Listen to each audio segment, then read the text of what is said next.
അത് സ്ത്രീകൾക്കുള്ള സീറ്റാണ് മിസ്റ്റർ. സ്ത്രീ ആയിരിക്കും. മുടി വളർത്തിയിട്ടില്ല. ഇട്ടിരിക്കുന്നത് പാന്റ്. എടാ ഇത് ഓൾഡ് മോഡലാണ്. പാട്ടുപുരുഷൻ തന്നെ.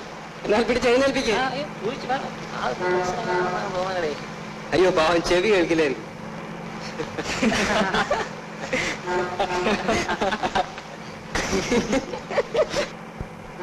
മിസ്റ്റർ ഇത് സ്ത്രീകൾക്കുള്ള സീറ്റാണെന്ന്. മിസ്റ്റർ സ്ത്രീകൾക്കുള്ള സീറ്റാണെന്ന്. എഴുന്നേൽക്കാൻ. സ്ത്രീകളാരെങ്കിലും വരട്ടെ, മാറിക്കൊടുക്കാം. ചെവി കേൾക്കും അല്ലേ? കണ്ണും കാണും.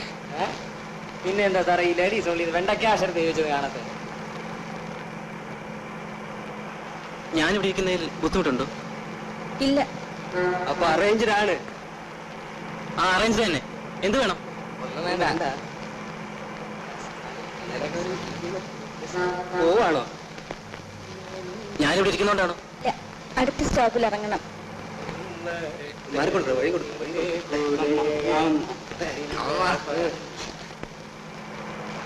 ആണാണോ എന്ന് ആർക്കെങ്കിലും സംശയം ഉണ്ടെങ്കിൽ കൂടെ വാ.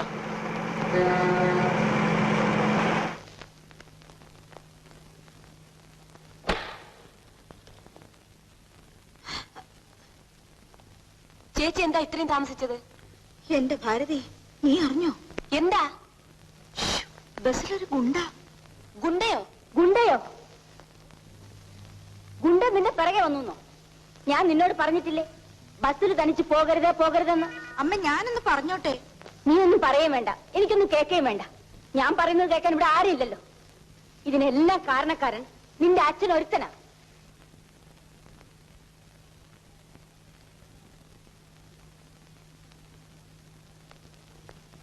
ഞാൻ എന്ത് പറഞ്ഞാലും വകയില്ലല്ലോ.